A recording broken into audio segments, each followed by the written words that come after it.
What's going on YouTube? H-Dub here. You know we playing Raid. Just here to let you know that yes, Plarium does want your money if you're willing to give it to him. Because we've got a 10x for Harima, and then we've got a 10x for Krisk, and we just had a crazy 10x for the duo. We've had other ridiculous 10x. We had Duchess, right? Who knows what they're gonna do next, right? What are they gonna throw at us next? But we got to take a look at these champions. If you don't know about these champions, which very few people probably don't know how, good these champions are, right?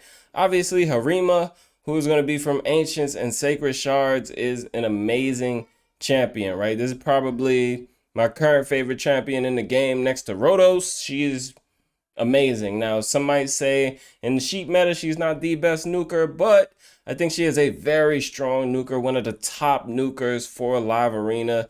Obviously we have Georgette up there, Taras is up there, but Harima is also like right up there. A1, attacks one enemy. She can do a little debuff. You don't really want the debuff too much. It's really helpful in PvE though. Decreased attack is like a very strong debuff to have. It's probably unappreciated by some people who just, they don't use decreased attack much. The A2 attacks one enemy 3 times. Each hit decreases the target's defense by 5. And this can stack up to 30%. Very strong ability, especially if you kill someone with it, because it's going to instantly activate her A3, which is an AoE. Places a provoke for 1 turn. This debuff cannot be blocked or resisted. If the target champion is from the Demon Spawn faction, we have a lot of meta champs in the Demon Spawn faction that you might, encounter. Obviously, there's Duchess, Mortu Macabre. She probably, she pretty much got rid of the Mortu meta for the most part. Candraphone, all these guys are going to weak hit. We got, Helicav now. She's easily just going to provoke those guys. No accuracy needed at all. And if that's not enough for you, her passive ability, enemy ignore defense effects are decreased by 50%. Champions from Demon Spawn faction cannot inflict critical hits on this champion. This champion cannot land weak hits on champions from the Demon Spawn faction as well. So she's gonna place that provoke regardless. The nukers can't kill her. It's amazing, to see her in action. Definitely one of my favorite champions in the game, and I have a guide on the channel for her as well if you want to check that out. Her base stats are okay. Base defense is decent. She's defense-based nuker. I'm really, keen to defense-based nukers at the moment. Okay base speed. It's not, terrible as some of the champions in like the low 90s, high 80s. Could always be better. Decent base crit damage as well as 63 for a damage dealer. Now, the next champion is going to be Krisk, who I still don't have a copy of. This guy is amazing though. I doubt I pull any void shards for him because, spoiler, I don't have any void shards. But his A1 ability, solid AoE, decreased speed. A2, AoE as well. Places ally protect and continuous heal. And increase the duration of all ally buffs for 1 turn. Amazing champion. Also going to place a provoke. Place a 60% increased defense on himself. Place a speed. Increased speed on all allies, for 2 turns. Amazing kit for Hydra.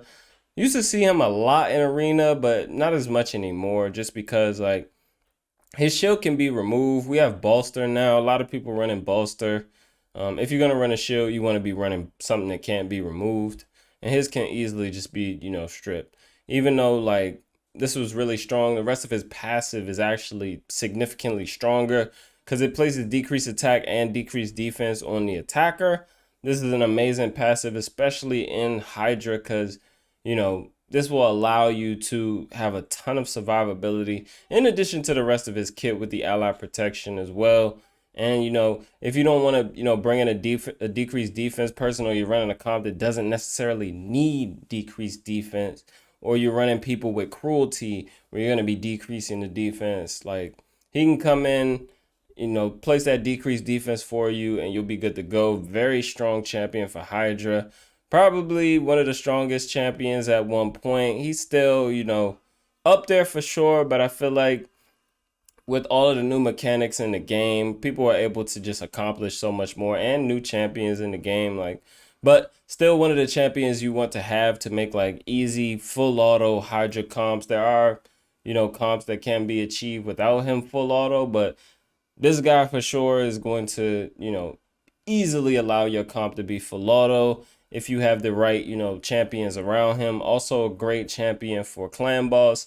Some of the world record comps definitely include a Krisk. I'm pretty sure all of them do. But yeah, that's the 10x guys. If you have shards, if you're pulling shards, I might almost be willing to like say, screw the fusion and pull my shards for Harima tomorrow. Oh, I do have a void shard. Look at that.